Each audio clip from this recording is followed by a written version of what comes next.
سورہ نور کی آیت نمبر 17 میں اللہ تعالیٰ فرماتے ہیں واللہ انبتکم من الارض نباتا، اور اللہ تعالیٰ نے تمہیں زمین سے بڑے بہتر انداز سے اگایا ہے۔ اب سورہ نور کی جو آیتیں مبارکہ چل رہی ہیں، اس میں جو دعوت دی جا رہی ہے وہ عقلی اور شعوری انداز میں دعوت دی جا رہی ہے، لہٰذا اس کا ایک اور انداز اس آیت مبارکہ میں بیان کیا گیا ہے۔ آیت مبارکہ میں لفظ جو ہے انبتا استعمال ہوا ہے، جو کہ نباتا سے ہے، اور نباتا کا مطلب ہوتا ہے پودے کا پھوٹنا یا ظاہر ہونا۔ اور اگر لفظ نباتا کے اوپر غور کیا جائے تو جس طرح سے پودا جو ہے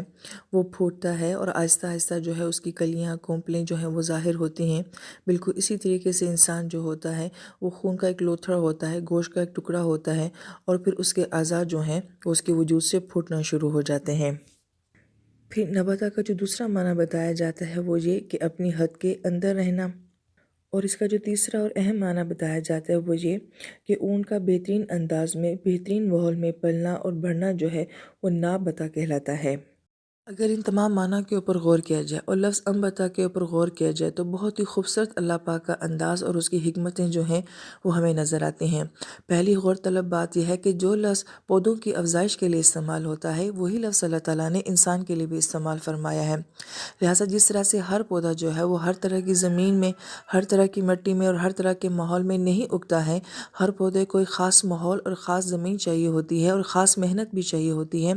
اسی طریقے سے اللہ تعالیٰ نے انسان کو بھی جو ہے وہ مختلف طرح کے ماحول میں پیدا کیا ہے، مختلف طرح کے حالات میں اس کو پیدا کیا ہے، لہٰذا ہم دیکھتے ہیں کہ ایک دیہاتی بچے کا مزاج بالکل مختلف ہے، ایک شہری بچے کا مزاج بالکل مختلف ہے، ایک امیر کا بچہ اور ایک غریب کا بچہ، دونوں کے حالات کے اوپر غور کیا جائے تو بہت مختلف نظر آتا ہے۔ ہم یہ دیکھتے ہیں کہ وہ بچے جو کہ ٹینٹوں میں بھی پل جاتے ہیں اور کوڑے کے ڈھیر پہ بھی جو بچے ہمیں نظر آتے ہیں ان کے اوپر موسمی اثرات کس طرح سے ہوتے ہیں یا ان کی ساخت اور جسامت کس طرح سے ہوتی ہے، جبکہ وہ بچے جو کہ ناز و نیم کے اندر پلتے ہیں ان کی ساخت کس طرح سے ہوتی ہے۔ اسی طریقے سے ہم یہ دیکھتے ہیں کہ جو بچے جس طرح کے ماحول میں پلتے ہیں ہر ایک کی جذباتی کیفیت، مزاج، عادات جو ہیں اور ان کا معاشرتی ماحول جو ہے وہ ایک دوسرے سے بہت ہی مختلف ہوتا ہے، لہٰذا یہی لفظ پودے کے لیے بھی استعمال ہوا ہے کیونکہ پودا بھی ہر جگہ سے نہیں اپنی نشو و نما دیتا، اور اسی طریقے سے ہر انسان کے لیے بھی ایک طرح کا ماحول نہیں رکھا گیا ہے۔ اور یہاں پہ بہت ہی غور طلب اور اہم بات یہ ہے کہ اگر ہم کسی پودے کو کسی ایسی جگہ پہ اگانے کی کوشش کریں کہ جہاں کا موسم اور جہاں کی زمین جو ہے وہ اس کے ساتھ سوٹیبل نہیں ہے تو وہ پودا کبھی بھی وہاں پہ نہیں اگتا ہے یا اس انداز سے نہیں اگتا ہے جیسے کہ وہ اپنی فطری جگہ کے اوپر اگتا ہے۔ بالکل اسی طریقے سے اللہ تعالیٰ نے انسان کو جس ماحول میں بھی اور جن حالات میں بھی پیدا کیا ہے اس کا مطلب ہے کہ وہ عین فطرت کے مطابق ہے، لہٰذا جو پودے اللہ تعالیٰ نے اگائے ہوتے ہیں وہ اسی ماحول کے، اسی ملک کے اور اسی زمین سے مناسبت رکھتے ہیں۔ اسی طریقے سے اللہ تعالیٰ نے انسان کو جہاں جدھر جیسے جس طرح پیدا کیا ہے وہ دراصل میں اسی ماحول کے لیے تھا، اسی جگہ کے لیے تھا۔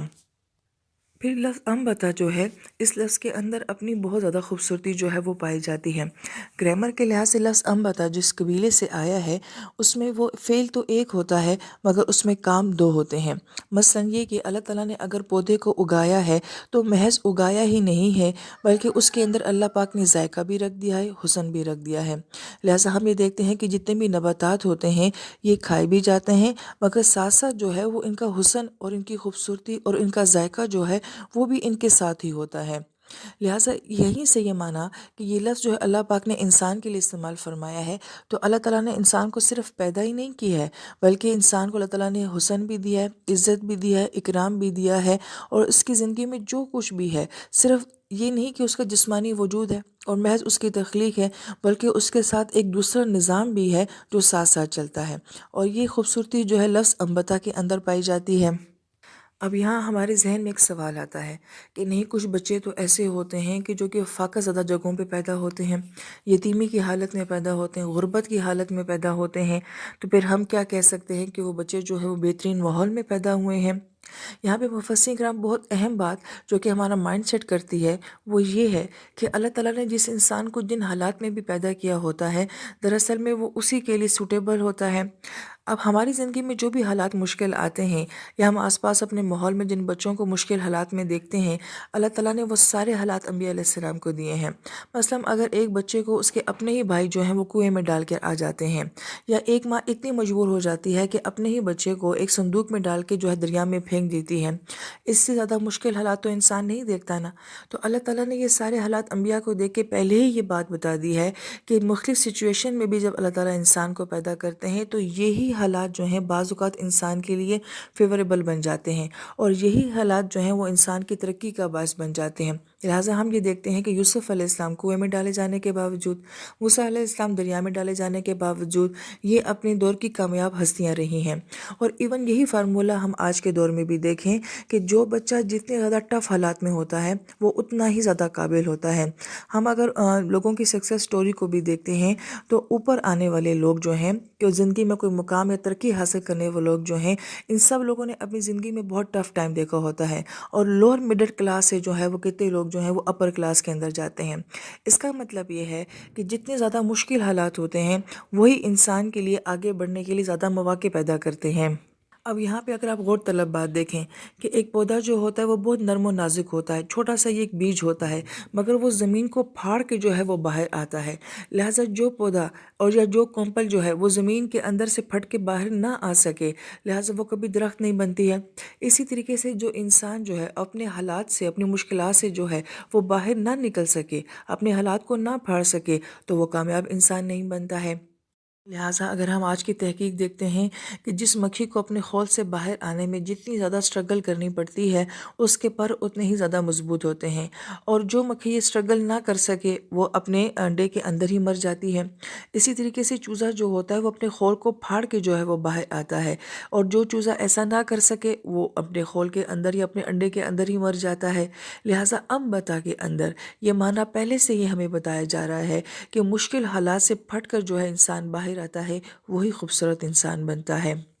تو پھر ہمارے ذہن میں یہ سوال نہیں آنا چاہیے کہ وہ غریب کیوں ہوا، وہ یتیم کیوں ہوا۔ یہ سب اللہ تعالیٰ کا ایک نظام قدرت ہے۔ پھر آیت مبارکہ میں ہم یہ دیکھتے ہیں کہ انبتکم کا لفظ بھی آتا ہے اور نباتن کا لفظ بھی آتا ہے۔ اس کا بہت ہی خوبصورت معنی بنتا ہے۔ انبتکم کا مطلب یہ ہے کہ اللہ تعالیٰ بندے کو دنیا میں بہترین ماحول، بہترین صلاحیتیں اور بہترین مواقع دے کے بھیجتے ہیں، اور نباتن کا مطلب یہ ہے کہ بندے کے اندر بھی بہترین صلاحیت ہوتی ہے کہ وہ ان تمام مواقع کو اور اپنی صلاحیتوں کو جو ہے وہ بہترین انداز میں استعمال کر سکتا ہے۔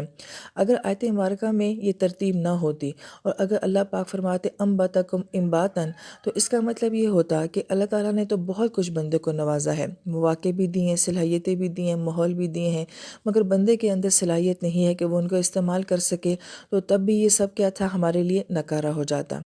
اور اگر آیت مبارکہ میں نبت و نباتن کا لفظ آتا تو اس کا مطلب یہ ہوتا کہ انسان کے اندر تو صلاحیت تھی کہ وہ بہترین مواقع کو استعمال کر سکتا تھا، اپنی صلاحیتوں کو استعمال کر سکتا تھا، مگر اللہ تعالیٰ نے اس کو مواقع ہی نہیں دیے اور ایسا ماحول ہی نہیں دیا۔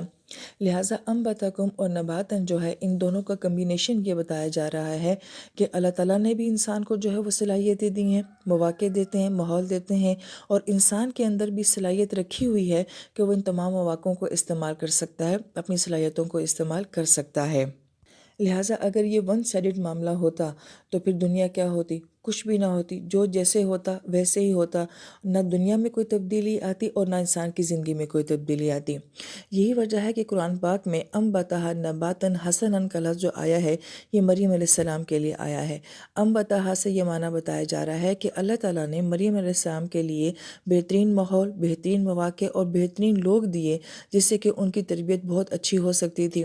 اور نباتن کے اندر یہ معنی آیا کہ مریم علیہ السلام نے بھی ان تمام باتوں کو جو ہے اپنی شخصیت کی بہتری اور خوبصورتی کے لیے جو ہے بہترین طریقے سے استعمال فرمایا۔ اور حسنہ کا لفظ جو آتا ہے یہ بتایا جا رہا ہے کہ انہوں نے بہت ہی خوبصورت انداز سے، بہت ہی بہترین انداز سے جو ہے اپنے ماحول سے فائدہ اٹھایا اور ایک خوبصورت شخصیت بن کر سامنے آئیں۔ اس آیت مبارکہ سے یہ ثابت ہوتا ہے کہ قدرت ہمیں بہترین موقع دیتی ہے کہ ہم اپنے آپ کو گروم کر سکیں، کل سے اپنے آپ کو آج جو ہے وہ بہتر بنا سکیں۔ اگر ون سائیڈڈ معاملہ ہو، اگر ماں باپ اولاد کو بہت اچھا اسکول بھی دے دیتے ہیں، اچھی ٹیوشن بھی دے دیتے ہیں، گھر میں اچھا ماحول بھی دے دیتے ہیں، سب کچھ کرتے ہیں، مگر اگر بچہ لینے والا نہ ہو تو ساری محنت ماں باپ کی ضائع ہو جاتی ہے۔ اور اگر بچہ بہت قابل اور بہت ذہین ہے مگر اس کو سپورٹ کرنے والا کوئی نہیں ہے تو وہ بھی زندگی میں پیچھے رہ جاتا ہے۔ لہٰذا یہ آیت مبارکہ بتا رہی ہے کہ قدرت انسان کو کامیاب دیکھنا چاہتی ہے۔ اور پھر اس آیت مبارکہ سے یہ ثابت ہو رہا ہے کہ اللہ تعالیٰ ہر انسان کو زندگی میں جو ہے مواقع دیتے ہیں، اور ہر انسان کے اندر اللہ تعالیٰ نے کوئی خاص صلاحیت جو ہے وہ اس کے اندر رکھی ہوتی ہے۔ بس اپنی صلاحیت کو دیکھنا ہوتا ہے اور زندگی میں آنے والے مواقعوں کو صحیح وقت میں استعمال کرنا ہوتا ہے۔ لہٰذا کوئی بھی انسان اللہ تعالیٰ کو نہیں کہہ سکے گا کہ اللہ تعالیٰ مجھے موقع نہیں ملا، مجھے تربیت نہیں ملی، مجھے استاد نہیں ملے، یا میرے اندر صلاحیت نہیں تھی۔ اللہ تعالیٰ ہر انسان کو زندگی میں یہ سب کچھ دے کر بھیجتے ہیں۔